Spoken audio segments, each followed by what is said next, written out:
Bismillahirrahmanirrahim.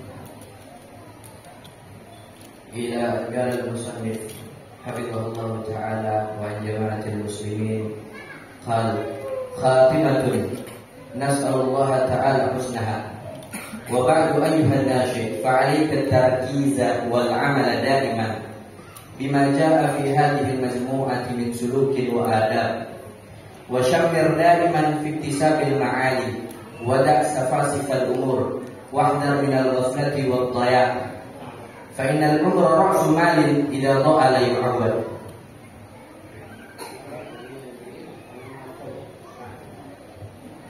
هنا بعد خاتمة. ما معنى الخاتمة؟ ما معنى كلمة خاتمة؟ الخاتمة هي نهاية المطاف لكل شيء.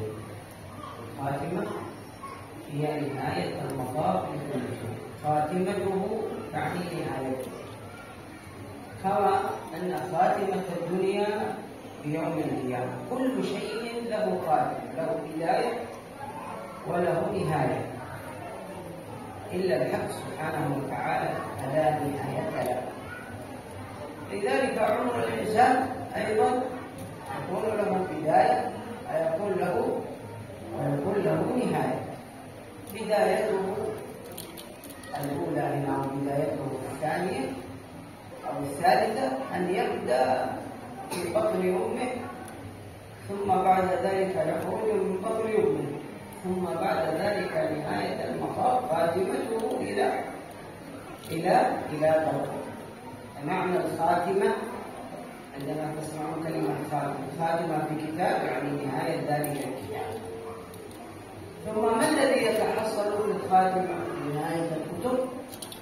يعني الحصيلة التي يريد صاحب الكتاب أن يوجهها لمن يقرأ في الماليات، كما سمعنا في الكلمة الأولى وهي قوله فعليك التركيز والعمل دائما بما جاء. هذا الآن خلاصة الكتاب في خاتمته. خلاصة الكتاب في خاتمته.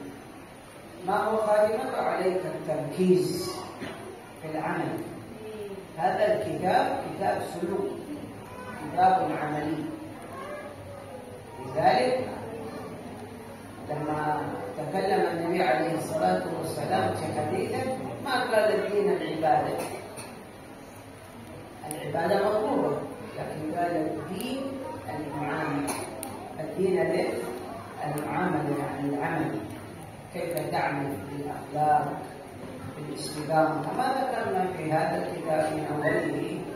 كيف تتعامل مع كتاب الله سبحانه، كيف تتعامل مع الله، كيف تتعامل مع نبيه، كيف تتعامل مع رسوله، كيف تتعامل مع رسوله صلى الله عليه وسلم، كيف تتعامل إلى آخر ما يقوم الإنسان في العمل. هذا الكتاب تلخيص للركن الثالث من أركان الدين، وهو الإحسان. طبعا أركان الدين كما تعرفون ثلاثة: الإسلام والإيمان والإحسان. الإسلام والإيمان والإحسان، هذه ثلاثة أركان دينك الإسلام.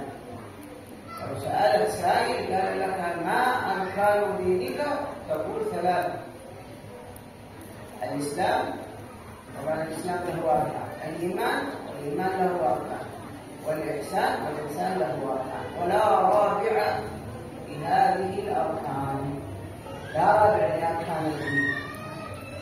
فهذا الكتاب يتكلم في مجموع كما كتب أهل العلم، يعني إلا ما بين مبسوط وما بين مختصر وما بين متوسط. فالمبسوط هذا مثل إحياء علوم، والمتوسط مثل منهاج العابدين للغزالي، والمختصر مثل هذا الكتاب.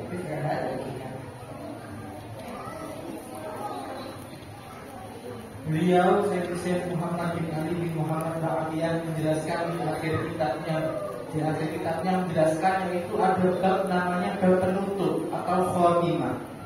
Dia menjelaskan apa yang dimaksud penutup itu apa? Penutup itu adalah akhiran, akhir kitab. Kalau penutup kitab berarti akhiran kitab. Beliau mengatakan bahwasanya segala sesuatu itu ada akhirnya. Segala sesuatu ada awal dan ada akhirnya.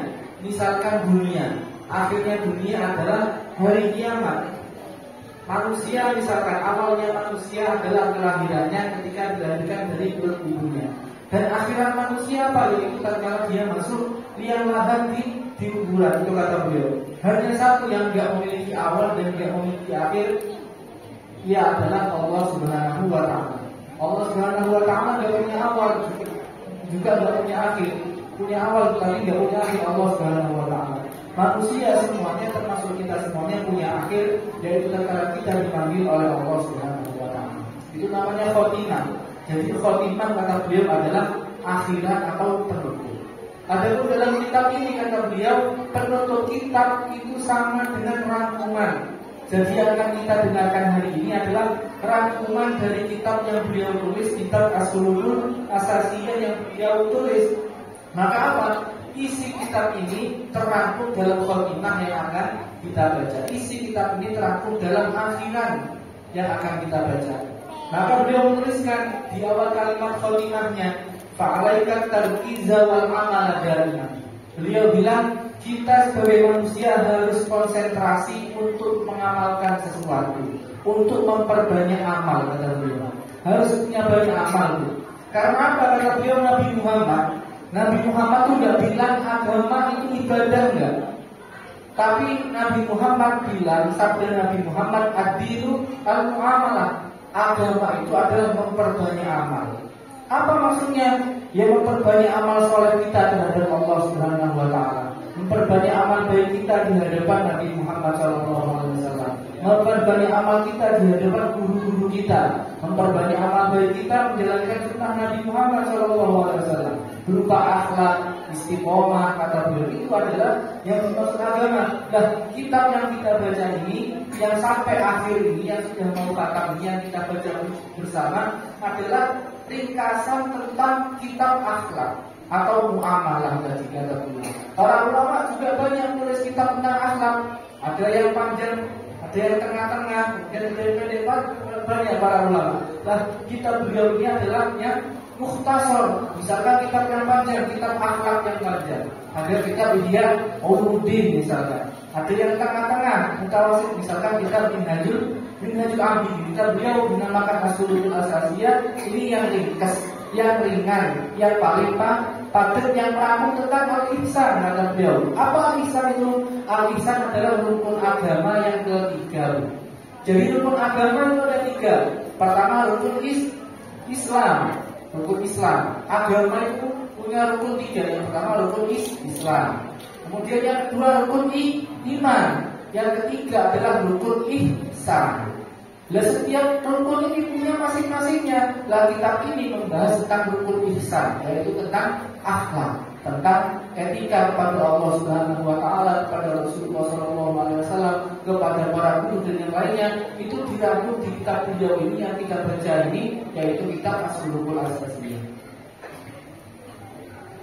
Wasyabbir daiman fi ittisabil ma'ani wa da' safasifal umur wahdar minal ghaflati wal dhaya fa innal umra ra'su mali idza dha'a la yu'awwad. هنا يعني هذه الذي نستفيد أو الذي نستخلصه من الكتاب أن تكون مشمعا. ما معنى التشمير؟ معنى التشمير معناه الجد والاجتهاد. الجد والاجتهاد. شمر يعني جد واجتهد. شمر يعني جد واجتهد. فعليك أن تشمر في اكتساب المعاني، يعني في الأخلاق الفاضلة والصفات العالية ومكارم الأخلاق التي ذكرها النبي عليه الصلاة والسلام بقوله إنما بعثت لأتمم مكارم الأخلاق. مكارم الأخلاق هي كل صفة عند الله وعند رسوله محبوبة. كل صفة عند الله وعند رسوله محبوبة، هذه تسمى من مكارم في مكارم الأخلاق. مكارم الأخلاق في كل شيء، حتى في القيام، في القعود، في الجلوس، في التعاطف مع الناس، كما بينا لكم في هذا الكتاب. ثم الأمر الثاني، ودع يعني وتر، يعني تبتعد عن سفاسف الأمور، يعني عن مساوئ الأخلاق وعن العادات القبيحة. ومن ضمن العادات القبيحة التي يتصف بها بعض من يكون طالبا للعلم أو يكون معلما، وهو التدخين. فيشرب هذه السيجارة، وهذه السيجارة من سفاسف الأمور. يقول سيدنا ومولانا مفتي الشافعية في بلد الله الحرام السيد زيد أحمد زين الدحلان رحمه الله تعالى، يقول أن هذا الدخان نبت من بولة الشيطان، نبت من بولة الشيطان. كيف نبت من بولة الشيطان؟ قال إن الله تعالى لما أمر بإهباط آدم وحواء عليهم السلام، وأمر بإهباط إبليس مطرودا ممنودا من رحمة الله تعالى، فلما أهبط الله آدم بكى على خطيئته، بكى على خطيئته، فسالت دموعه في الأرض، فنبت من هذه الدموع شجرة الطيب. هذا الطيب الذي يطيبه نبت من دموع سيدنا آدم عليه السلام. وأما الشيطان لما خرج رنة عظيمة وفزع فزعة عظيمة فنبت من بوله هذا التنباك أو هذه التي يسمونها الآن بالسيجارة. فالذي يتدخن هذا الدخون هذا له العرف الزكي، لأنه من أثر التوبة. وهذا الذي يشرب الدخان يشربه وهو من أثر بولة بالها الشيطان من فزعه لما طرد من رحمة الله سبحانه وتعالى. لأن هذه سلاسل الأمور، فأي أمر سواء كان في الأخلاق أو سواء كان في العادات إذا كان قبيحا فهو من سفاسف الأمور. طالب العلم العالم الإنسان المستقيم يبتعد عنه. Kemudian selanjutnya beliau menasihati kita dengan dua hal. Kalau didengarkan ini perhatikan itu dengan dua hal. Yang pertama, kita harus, kata beliau, at-tasmir. Apa itu at-tasmir? Kata beliau, kita harus berjuang dan memaksa diri. Berjuang untuk dia dan memaksa diri kita. Memaksa untuk apa? Kata beliau, untuk melakukan akhlak yang baik, untuk melaksanakan akhlak di pengertian luhur, kata beliau. Maka apa? Kita harus benar-benar memaksa diri kita untuk baik pada siapapun, kata beliau. Kita harus berjuang, memperjuangkan diri kita, memaksa diri kita demi akhlakul karimah. Apa itu akhlakul karimah? Kata beliau, akhlakul karimah adalah kullu sifatin indallahi wa inda rasulihi mahbubah. Setiap sesuatu yang dicintai Allah dan Rasulnya, itu berarti akhlak baik. Maka apa? Ada akhlak baik tatkala berdiam diri, ada akhlak baik tatkala duduk, ada akhlak baik ketika berdiri, ketika ngomong dengan orang, ketika ngomong dengan guru, ketika ngomong dengan murid, banyak sekali. Nah itu kita harus memaksa diri kita untuk memperlakukan diri kita dengan baik pada orang lain dan pada diri kita sendiri dengan akhlak yang baik. Itu yang pertama, memaksa diri untuk akhlak yang baik. Kemudian ada yang kedua, kata beliau, itu apa? Daksa sifat umum. Selain harus memaksa diri dengan amal baik, kita harus berusaha juga meninggalkan hal-hal yang tidak perlu, meninggalkan hal-hal yang jelek. Termasuk yang jelek apa? Ya akhlak yang buruk, kata beliau. Akhlak buruk yang tidak dicintai Allah dan Rasulnya. Kemudian misalnya juga apa? Al-adah al-qabihah, kebiasaan yang jelek. Hal itu biasa mungkin kita lihat, kita rasakan, kita lakukan. Tapi sebenarnya kalau dipikir-pikir secara detail, hal itu adalah hal jelek. Contohnya kata beliau seperti misalkan merokok. Rokok kata beliau itu termasuk safasidul umur, hal yang kelihatannya biasa, tapi ketika kita memperhatikannya secara detail itu yang tidak diperkenakan dan tidak dicintai oleh Allah dan Rasulullah. Beliau mengutip salah satu makalah dari Mufti Syafi'iyah. Ada Mufti Syafi'iyah, orang alim Syafi'iyah di Mekah yang namanya Syekh Sayyid Ahmad Zain Dahlan. Dalam kitabnya beliau bercerita bahwasanya rokok itu berasal dari kencingnya setan. Kok bisa demikian? Ada ceritanya kata beliau, yaitu apa? Tatkala dulu Nabi Adam masih di surga, kemudian digoda oleh iblis, kemudian terjadilah apa yang terjadi. Nabi Adam makan buah, kemudian diturunkan di bumi oleh Allah Subhanahu Wa Taala. Nabi Adam itu menangis. Kemudian dari tangisan Nabi Adam, taubatnya Nabi Adam, tangisannya tadi jatuh ke tanah, jatuh ke bumi, sehingga apa? Tumbuhlah dari tangisan Nabi Adam pohon yang wangi-wanginya. Itu adalah bekas atau asar tangisannya Nabi Adam. Kemudian iblis setelah menggoda Nabi Adam di surga tadi apa? Takut dimurkai oleh Allah Subhanahu Wa Taala. Iblis tadi saking gemetarnya sampai apa? Kencing sendiri iblisnya saking gemetarnya. Akhirnya kencingnya iblis tadi turun ke bumi. Akhirnya dari asar kencingnya, dari bekas kencingnya tumbuhlah pohon sajair, kata beliau. Itu untuk pohon tembakau atau yang digunakan sekarang untuk merokok, kata beliau. Maka apa bedanya? Bedanya adalah kalau wangian, orang pakai wangi-wangian itu adalah asal taubat, adalah efeknya taubatnya Nabi Adam. Kebalikannya apa? Orang yang merokok itu asal bau, dan kata beliau apa? Sisanya atau bekasnya kencingnya iblis, kencingnya iblis. Maka kita harus sama-sama hindari, kata beliau, hal yang dimaksud dengan safasidul umur atau hal-hal yang gak penting, gak perlu seyogianya yang harus kita tinggalkan. Wahdar al-infida'a fil riya'i wa sum'ah wa hubbil zuhur wa intidharil karamat wa ghairi dhalika mimma yaqta'uka an-mawlad fa innal wijhata lahu wa likulli wijhatin huwa muwalliha fastabiqul khairat aynama takunu ya'ti bikumullahu jami'a innallaha ala kulli syai'in qadir.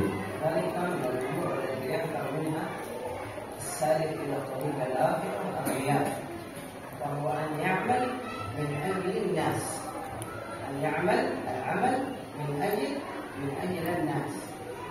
فمثلا يقرأ القرآن لكي يقال بأنه قارئ، أو يعلم العلم لكي يقال بأنه عالم، أو يصلي لكي يقال أنه عابد، أو غير ذلك من أعمال الآخرة التي لا ينبغي صرفها إلا إلى الله سبحانه وتعالى، وهو يعملها من أجل أن يرائي، يعني أن يجعل الناس يكثرون عليه خيرا بسبب هذه العبادات.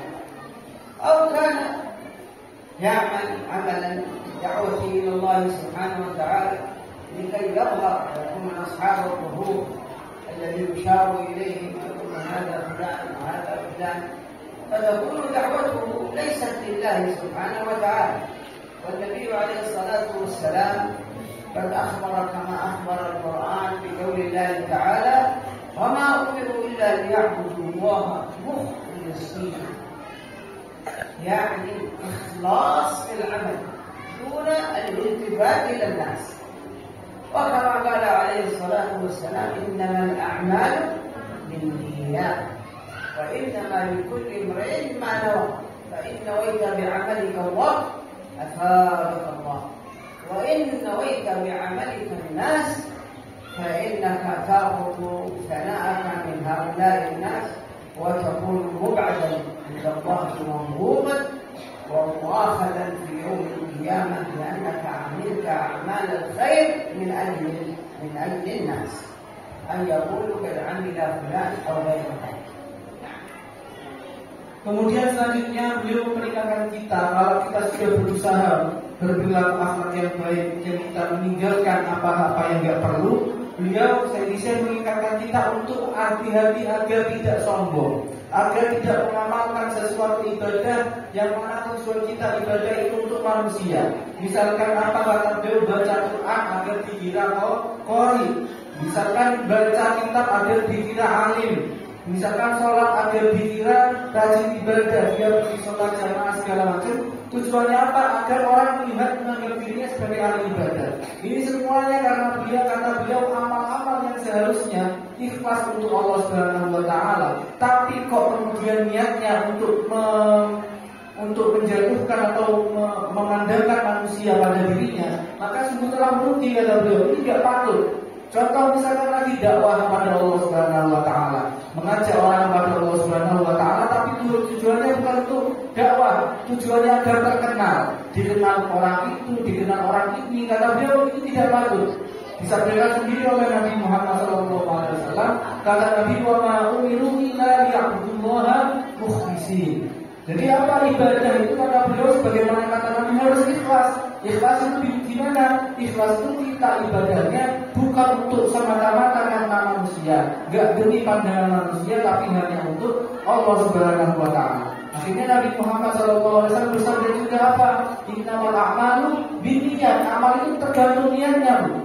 Kalau niatnya untuk Allah, ya sudah, dia bakal dapat pahala di sisi Allah Subhanahu wa taala. Tapi kalau niatnya untuk manusia, pandangan manusia, pujian manusia, ya sudah, maka yang dia dapatkan hanyalah pujian manusia, dia tidak mendapatkan apa-apa dari Allah Subhanahu wa taala.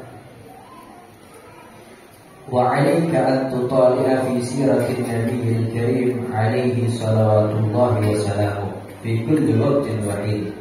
فأدمن النظر في سيرته وسيرة أصحابه والتابعين والسلف الصالحين، فاقرأ في مناقبهم واستلهم من أعمالهم وأفعالهم وأقوالهم ما يقربك إلى مولاك، فإن الناظر في سيرة هؤلاء الرجال يستصغر نفسه عندهم ويحتقر كل ما قدمه من عمل بضالته أمام ما هو مدون في سيره من جليل الأعمال مع خالص النيات.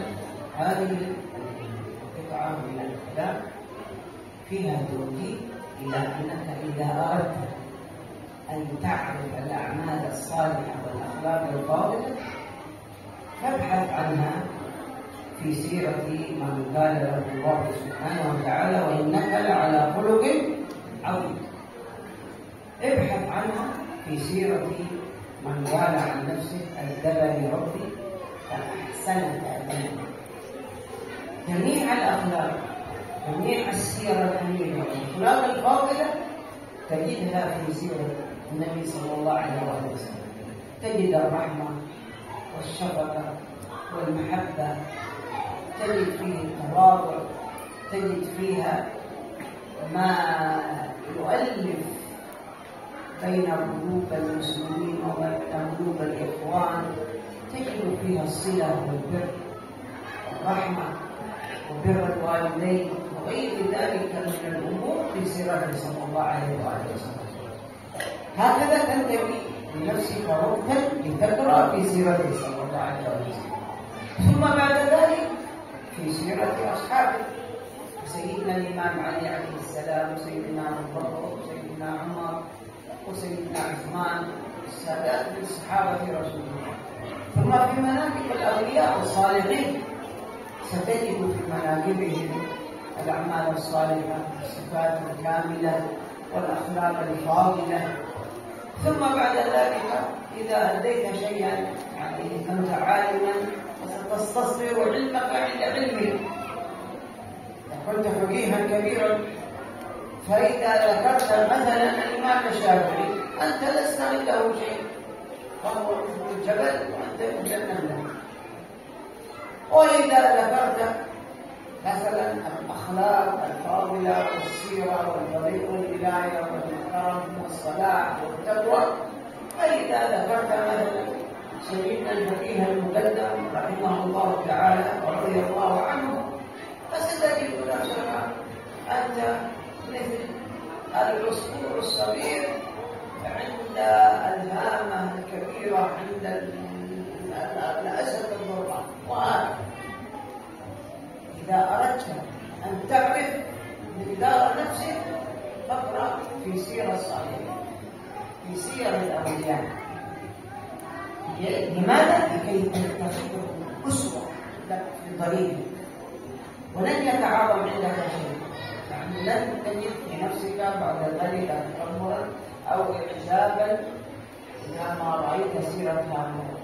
إلى أين وصل؟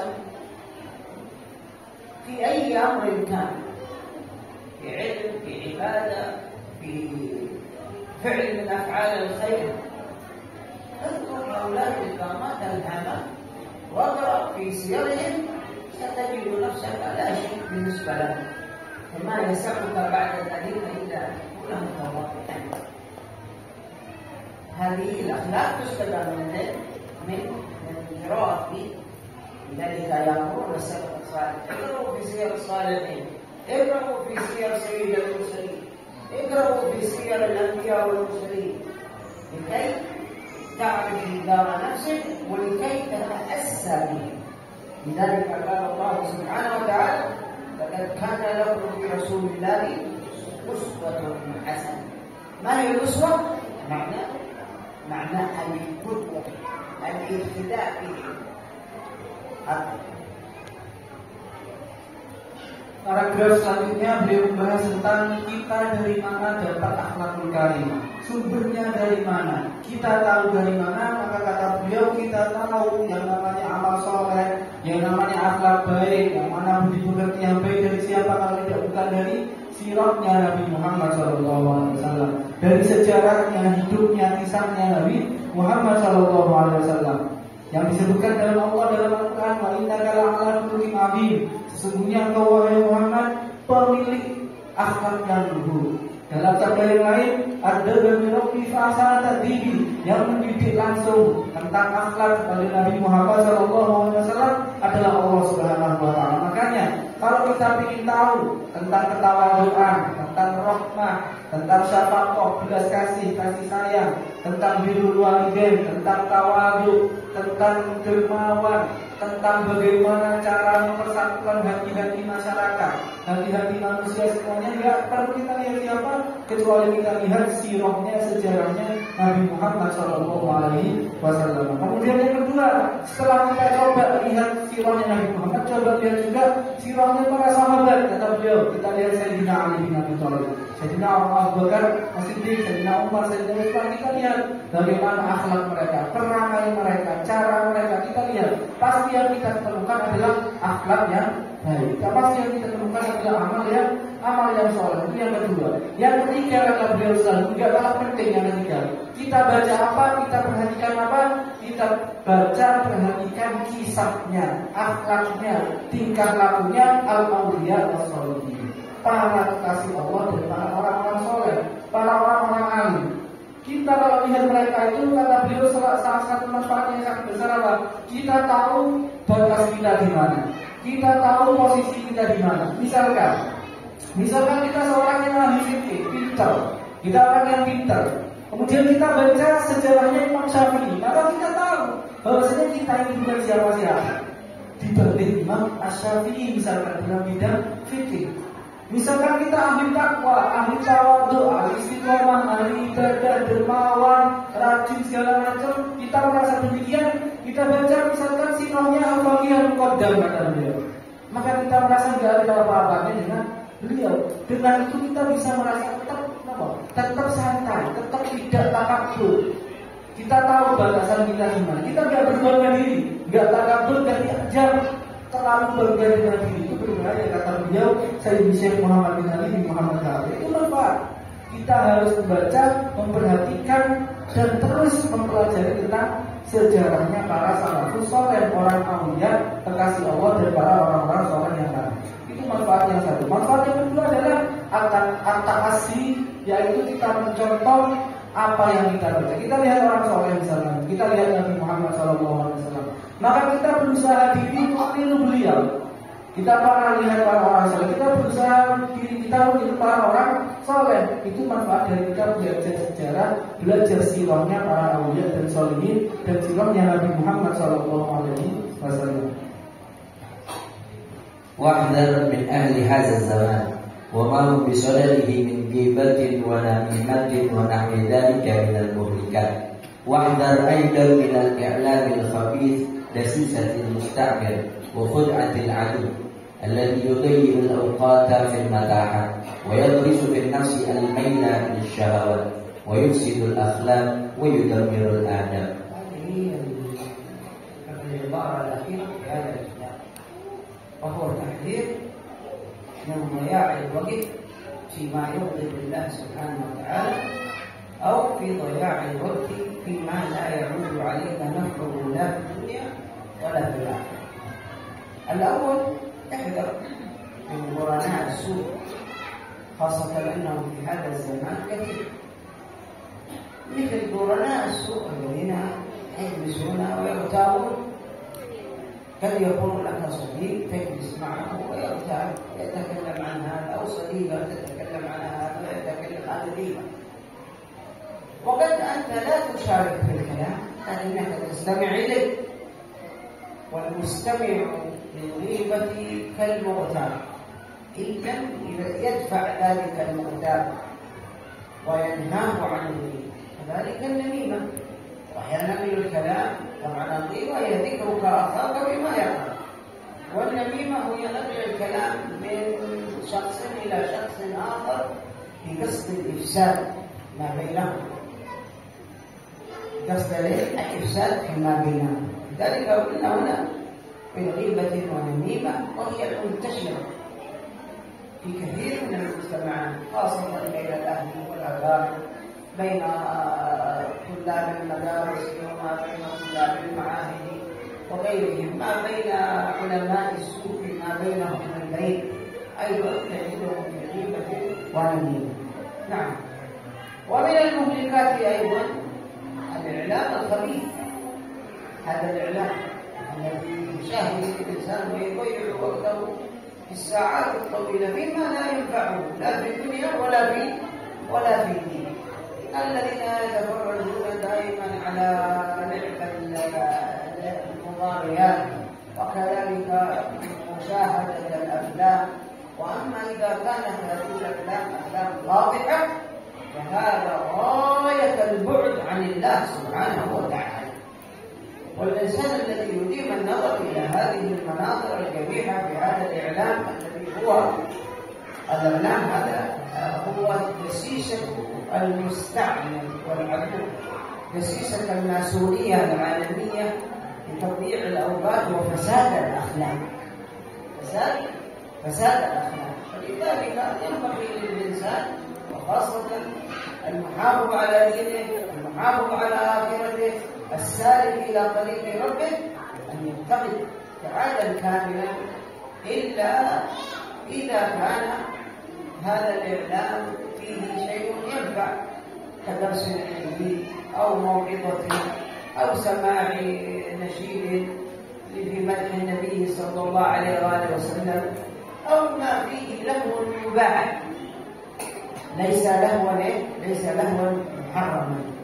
فلذلك ينتبه الإنسان لوقته ويحافظ على وقته بذكر الله، الصلاة على النبي صلى الله عليه وآله وسلم، في غير ذلك في تلاوة القرآن، في غير ذلك مما ينفع ويدخل الفرح والسرور على قلبه، وهو كما قال الله سبحانه وتعالى: ألا بذكر الله تطمئن القلوب. Kemudian selanjutnya beliau memberitakan kita di paragraf yang terakhir ini dari agar kita tetap menghargai waktu.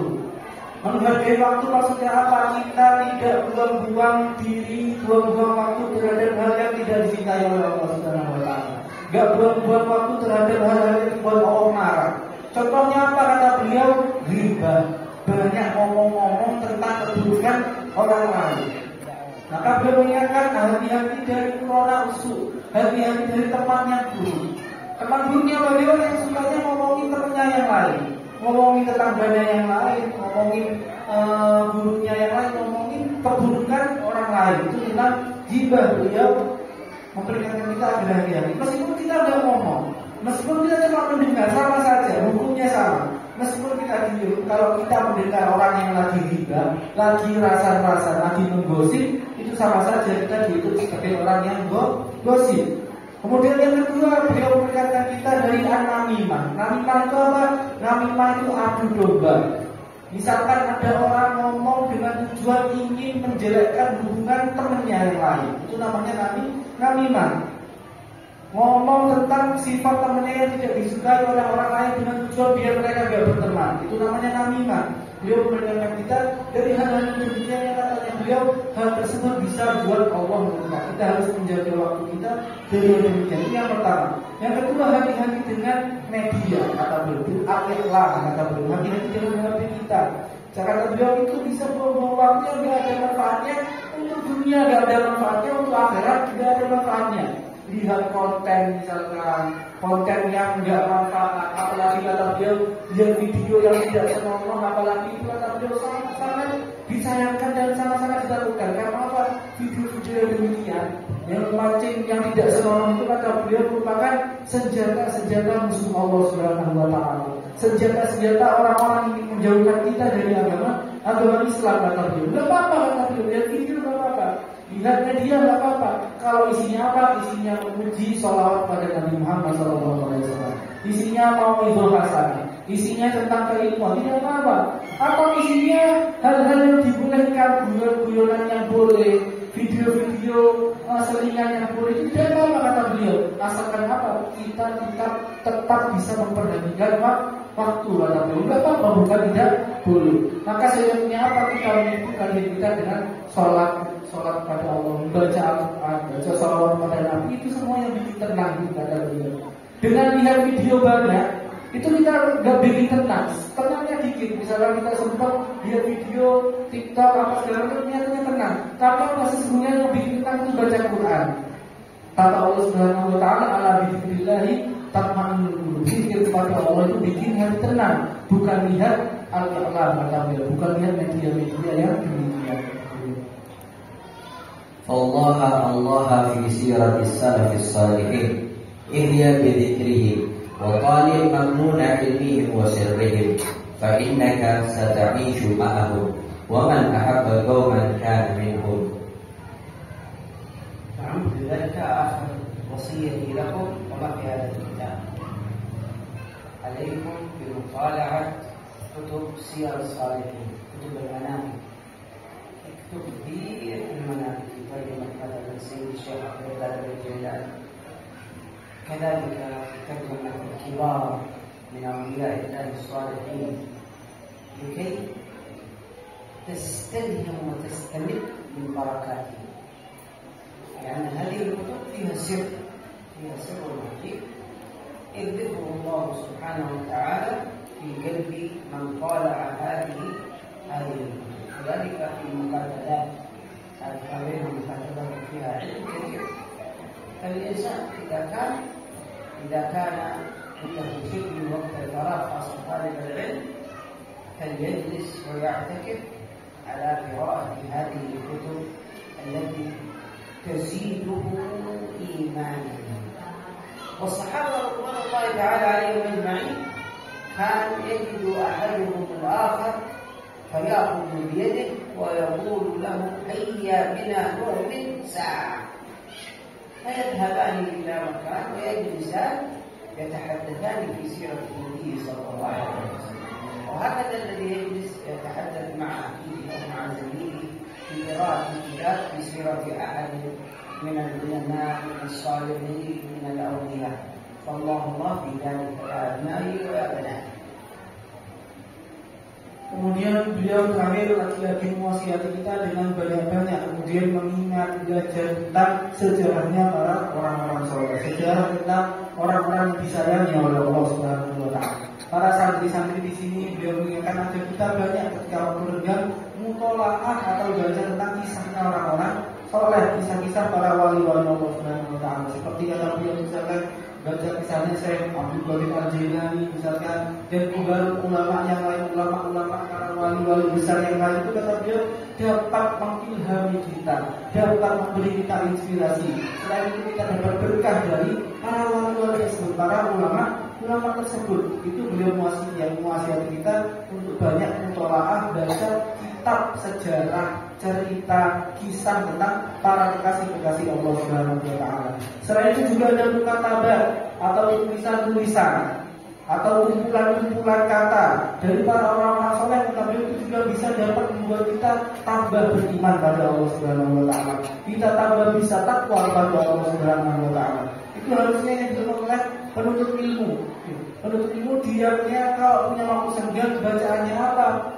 Bacaannya adalah sejarah para kekasih Allah Subhanahu wa taala. Kata beliau orang-orang dulu, para salafun saleh, kalau mereka punya waktu senggang, itu teman ngaji aja. Ayo kita beriman sejenak. Maksudnya beriman sejenak apa? Dia kemudian tarik temannya, kemudian menyendiri, kemudian bercerita tentang kisah Nabi Muhammad SAW dan para awliya yang lain. Maka beliau mewasiati kita untuk banyak membaca kisah dan cerita tentang orang-orang soleh. وقد جمعت لك هذه الآداب والتي يجب أن نسلكها من كتبهم وليس لي إلا الجمع والترتيب والتبويب وإضافة بعض الأشياء واختصار بعدها وأسأل الله تعالى أن ينفع بها الناشئة وغيرهم كما أسأله لي ولك التوفيق والسداد وأن يلحقني وإياك بكمل الرجال وأن يحفظ علي وعليك الأوقات وأن يصرفها في طاعته ويجعلني وإياك من عبيد الإحسان بمحض الجود والكرم سبحان ربك رب العزة عما يصفون وسلام على المرسلين والحمد لله رب العالمين والصلاة والسلام على خير الخلق أجمعين سيدنا محمد وعلى آله وصحبه تسليما كثيرا يا رب العالمين. ما شاء الله. عجبا للأولاد وفي البنات أنهما يريدان الفوائد، لذلك سأوجزهم والحاضرين أيضا في هذا الكتاب لكي يكون لهم نور الإنجاز وسر الإنجاز إن شاء الله تعالى. فأقول أجزت هؤلاء أو أجزتكم جميعا في هذا الكتاب وفيما تصح لي فيه إجازتي عن مشايخي لا سيما مقدمي سيدي الإمام مفتوح الله الحداد، فقد أجزتكم وأجزت لكم وأجزتكم من تشاءون. قولوا جميعا قبلنا الإجازة. قبلنا الإجازة. والدعاء عند الحبيب سالم وعن الأستاذ أحمد إن شاء الله تعالى يتبع سماعه لكي يحصل النفع إن شاء الله تعالى للجميع. بركة الدعوات الصالحات إن شاء الله تعالى. Kemudian beliau senang melihat para santri di sini dan yang ketika beliau menyampaikan sesuatu, para santri mencatat. Itu beliau bikin beliau senang dan semoga beliau doakan semoga yang mencatat dapat cahayanya ilmu dan berkah ilmu pada beliau. Kemudian beliau senang sehingga memberikan ijazah pada para santri dan para hadirin di sini semuanya. Kemudian beliau mendoakan kita dengan doa yang sangat banyak yang semoga semoga dijabah oleh Allah Subhanahu wa taala, dan selanjutnya kita akan menantikan doa juga dari beliau Habib Syekh Salim bin Abu Bakar Al-Haddad, juga dari beliau juga Syekh Ahmad bin Ali Ba'atiyah yang akan berdoa untuk kita semua. Mari kita mengamini dan semoga doa yang akan kita panjatkan diterima oleh Allah Subhanahu wa taala.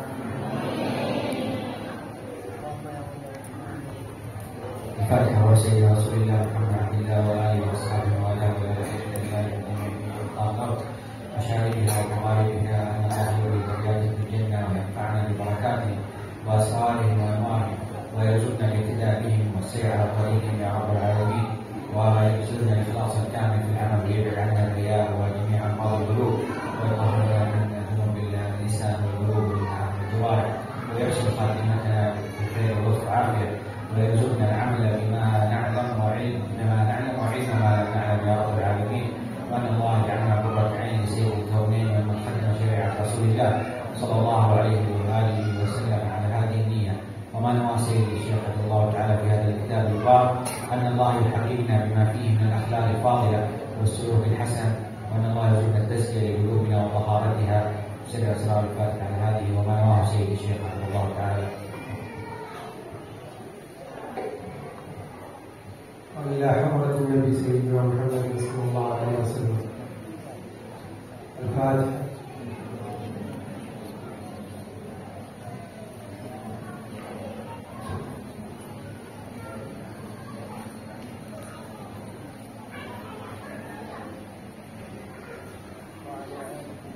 Thank you.